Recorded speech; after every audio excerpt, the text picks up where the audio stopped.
Bagaimana sahabat? Dari aromanya sih sudah pasti menggugah selera ya. Ini adalah perpaduan antara menu tradisional dengan ikan salmon yang kaya dengan omega 3. Ikan salmon digoreng garing terlebih dahulu, baru diguyur dengan kuah lodeh agar rasanya lebih meresap. Salmon lodeh ini merupakan salah satu menu andalan rumah makan yang ada di kawasan pusat Kota Bandung, Jawa Barat. Berkonsep prasmanan, setiap tamu yang datang bebas mengambil aneka menu lauk yang ada di sini. Mulai dari telur dadar, aneka gorengan, hingga menu pepes dan bacem yang menjadi favorit pengunjung. Semuanya dibanderol mulai dari harga Rp4.000 saja. Agar lebih nikmat, setelah kita memilih menu yang kita suka, menu gorengan akan dihangatkan lagi. Baru deh siap disantap. Tapi ada satu cara penyajian yang unik di sini, yaitu kita bisa memesan nasi lodeh dan nambah sepuasnya tanpa perlu bayar lagi. Konsepnya kita salmon dikasih kuah lodeh. Ya kita sangat terjangkau banget Pak, ada paket nasi lodeh cuma di 19.000. 19.000 nasi sama sayur lodeh sepuasnya. Perpaduan rasa tradisional dan suasana yang nyaman membuat pengunjung betah berlama-lama di sini. Rasa makan di rumah. Rasanya simpel yang saya tadi coba. Cuma tadi coba yang lodeh original. Cocok sih kalau saya karena lidah Sunda ya. Harga masing-masing ya. Untuk seporsi salmon lodeh, sahabat cukup merogoh kocek Rp65.000 saja. Tapi jika ingin nasi lodeh, harganya jauh lebih terjangkau. Cuma Rp19.000 kita bisa nambah sepuasnya. Dari Bandung, Jawa Barat, Bayu Rohman, RTV.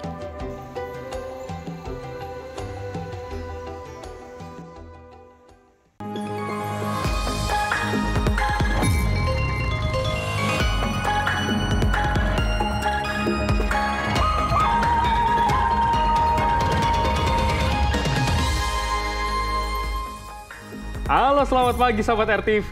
Selamat pagi juga Retno. Selamat pagi Doni, selamat pagi. Bagaimana kabar kamu sahabat RTV, sudah siap menjalani hari ini? Ini sudah pertengahan minggu nih. Biasanya agak ya jelang weekend. Tengah-tengah gimana nih semangatnya? Wah, harus tetap semangat dong. Apalagi kita tadi udah lihat juga nih yang bikin lapar pagi-pagi. Betul. Ada lodeh, waduh enak banget. Buat sarapan ya. Buat sarapan. Aduh.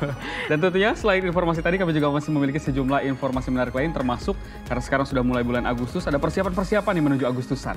Betul. Bagaimana persiapan kamu juga? Kita simak juga berita informasi lainnya di Lensa Indonesia Pagi selengkapnya hari ini bersama saya Retno Ayu. Dan saya Doni Hermatra.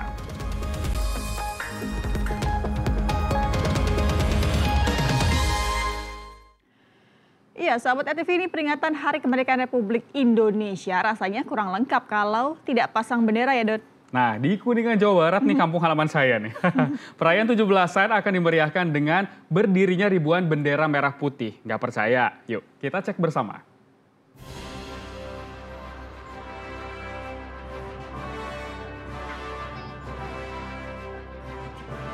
Satu, dua, tiga. Wah, nggak kehitung sahabat, benderanya di mana-mana. Ya, ribuan bendera ini dipasang di halaman gedung perundingan Linggarjati Kuningan, Jawa Barat. Totalnya ada 10.001 buah loh sahabat. Semua ini hasil patungan ratusan warga yang mengatasnamakan Warga Kuningan. Kegiatan ini rutin dilakukan sejak 9 tahun terakhir tanpa melibatkan pemerintah setempat. Tapi kenapa jumlahnya cukup ganjil ya? 10.001? Ini jawabannya. Pemasangannya 10.001 merah putih dan di sini satunya itu adalah makna Bhinneka Tunggal Ika. Rencananya pemasangan akan rampung sebelum tanggal 17 Agustus, di mana ada satu bendera berukuran 3 x 2 meter yang akan dikibarkan di tiang utama saat upacara nanti. Dari Kuningan, Jawa Barat, Abdul Rohman, RTV. Nah, Retno dan juga sahabat RTV, masih dalam rangka menyemarakan perayaan 17-an nih sahabat. Kali ini ada puluhan murid sekolah di Klaten, Jawa Tengah yang mengikuti lomba melukis. Iya, ini bukan sembarang melukis ya sahabat RTV, karena kanvas yang digunakan adalah sebuah payung. Wah, seperti apa? Kita simak liputannya berikut ini.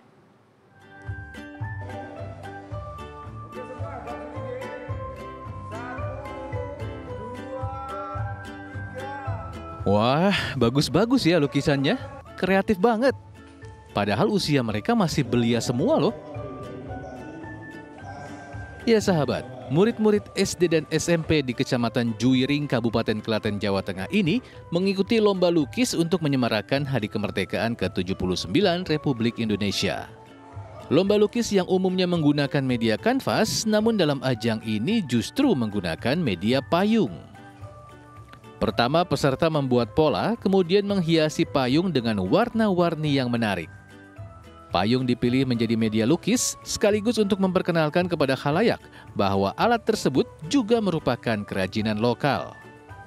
Juwiring sendiri kan terkenal dengan payungnya, industri payungnya, makanya di sini untuk mendidik anak-anak juga tentang awareness untuk mengembangkan industri payung di Kecamatan Juwiring ini. Jangan sebelumnya pernah ikut lomba lukis payung? Enggak pernah. Ini baru pertama? Iya.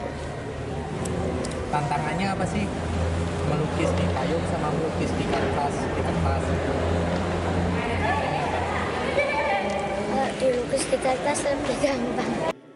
Rencananya payung lukis yang terbaik akan dipajang di lingkungan kantor kecamatan setempat. Dari Klaten, Jawa Tengah, Singgi Aji, RTV. Kita ke informasi lainnya, sahabat RTV, pasca kasus kekerasan di salah satu daycare di Cimanggis, Depok, Jawa Barat, perizinan seluruh daycare kini menjadi sorotan. Dari 102 jumlah daycare yang ada di Depok, ternyata hanya 12 yang memiliki izin. KPAI meminta Dinas Pendidikan Kota Depok segera menindak daycare yang bermasalah.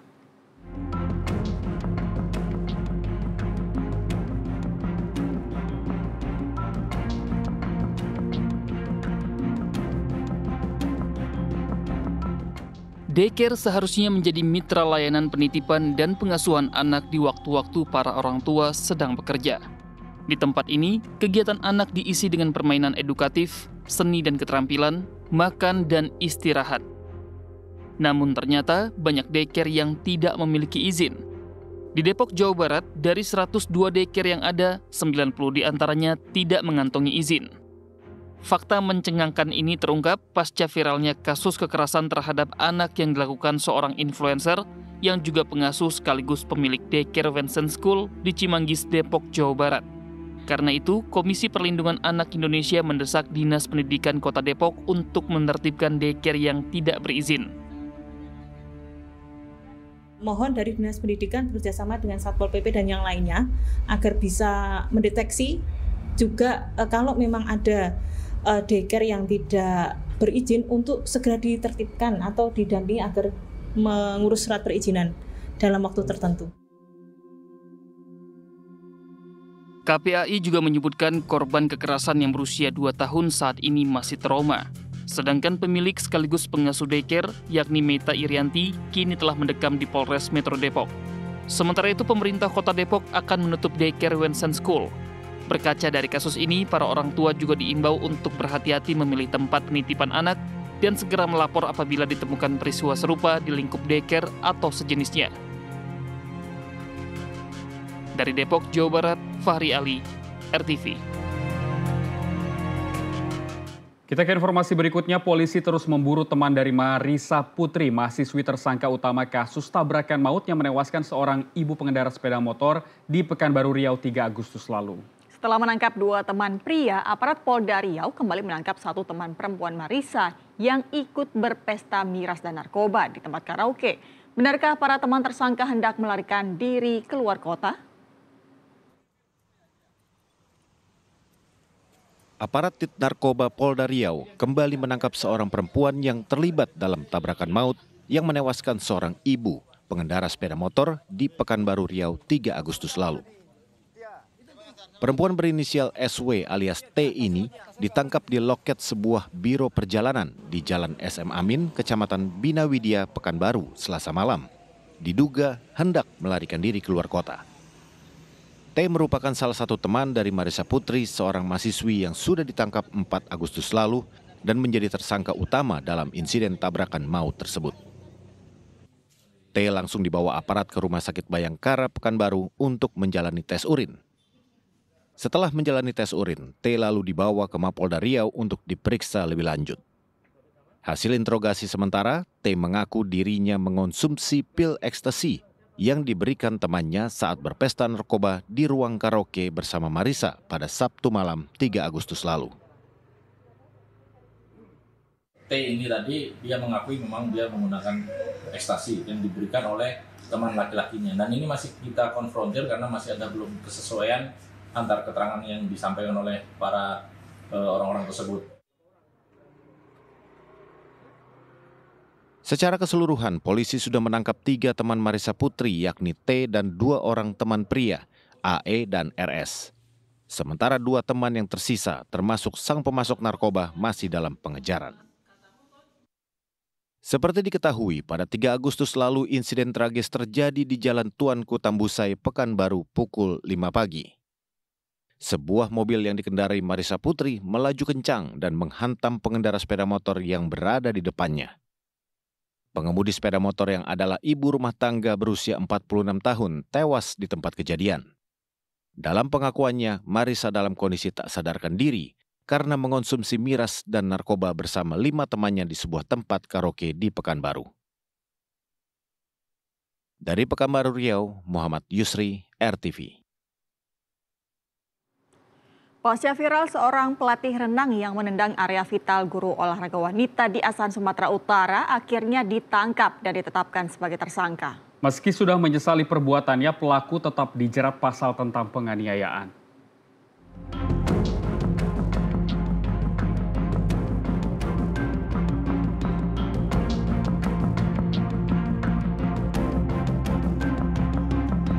Tak butuh waktu lama, Jaima Simarimari, pelatih renang yang menendang seorang guru olahraga wanita di kolam renang wilayah Kisaran, Asahan, Sumatera Utara, ditangkap polisi dan ditetapkan sebagai tersangka. Sebelumnya, perseteruan keduanya terekam jelas dalam video amatir yang viral ini. Pelaku tampak berulang kali menendang korban saat keduanya terlibat cekcok di pinggir kolam. Meski keributan sempat dilerai, namun pelaku kembali mendekati korban dan tiba-tiba menendang area vital. Akibatnya korban pingsan dan terjatuh ke dalam kolam. Miris, keributan disertai aksi kekerasan ini terjadi di depan murid keduanya yang sedang berlatih renang. Pelaku yang tampak sangar saat menendang korban akhirnya menyesali perbuatannya dan meminta maaf atas tindak kekerasan yang ia lakukan setelah ia memakai baju tahanan dan tangannya diborgol. Saya mohon maaf sebesar-besarnya kepada keluarga Ibu Aslani Sregar. Dan ini bukan mau saya, ini adalah emosi sesaat. Saya minta maaf. Perempuan adalah mama saya, dan perempuan adalah istri saya, dan perempuan adalah saudara saya. Sementara berdasarkan hasil visum terdapat memar di area vital korban. Memar pada bibir besar kemaluan si korban. Yang kedua, memar pada bibir kecil kemaluan. Yang ketiga, si korban mengalami luka lecet pada arah pukul 1 dan 8 punggung korban yang dikibatkan oleh benda tumpul. Di mana benda tumpul adalah akibat tendangan dari kaki si pelaku. Akibat perbuatannya, pelaku dijerat pasal penganiayaan dengan ancaman hukuman 2 tahun 8 bulan penjara. Dari Asahan, Sumatera Utara, Wahyu Maulana, RTV.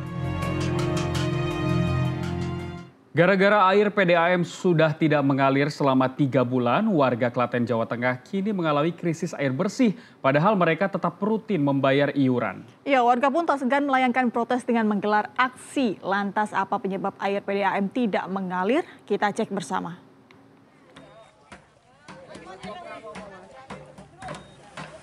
Puluhan warga ini bukan sedang melakukan pertunjukan seni.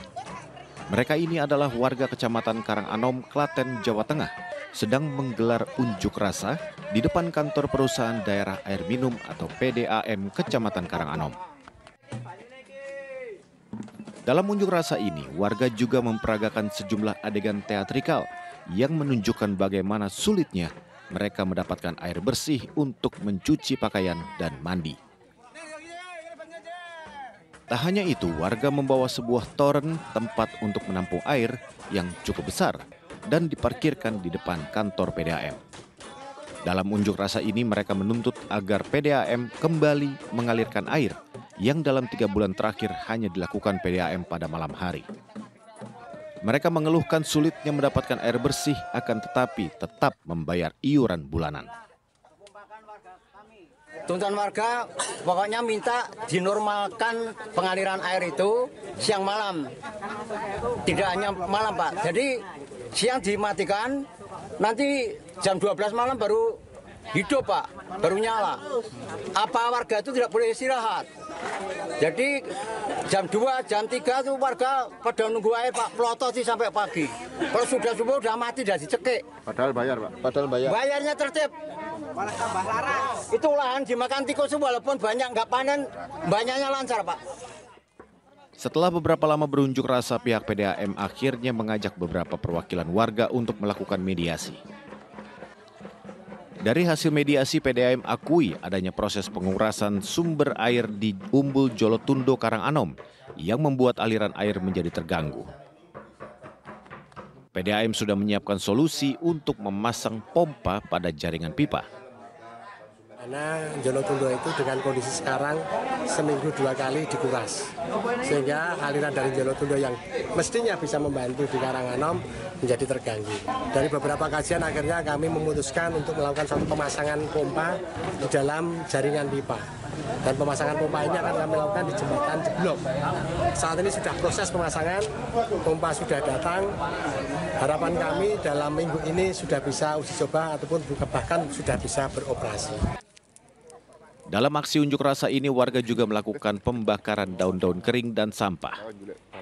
Setelah mediasi, unjuk rasa tersebut berhenti dan warga membubarkan diri. Dari Klaten, Jawa Tengah, Singgi Aji, RTV.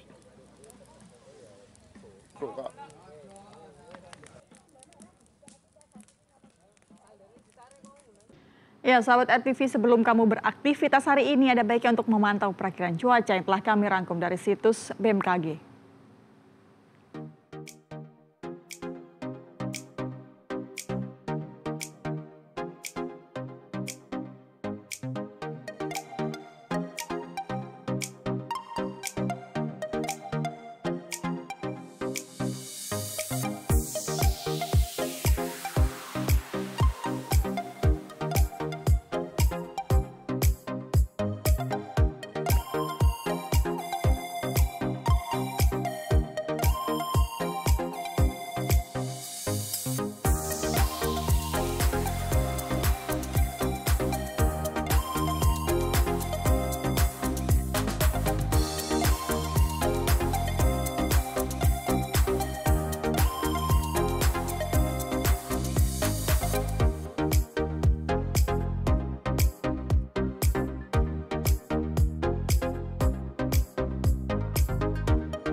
Dan sahabat, informasi perakiran cuaca tadi mengakhiri jumpa kita di Lensa Indonesia pagi hari ini. Akhirnya saya Doni Hermatra. Dan saya Retno Ayu, terima kasih sudah menyaksikan Lensa Indonesia Pagi. Selamat pagi dan sampai jumpa.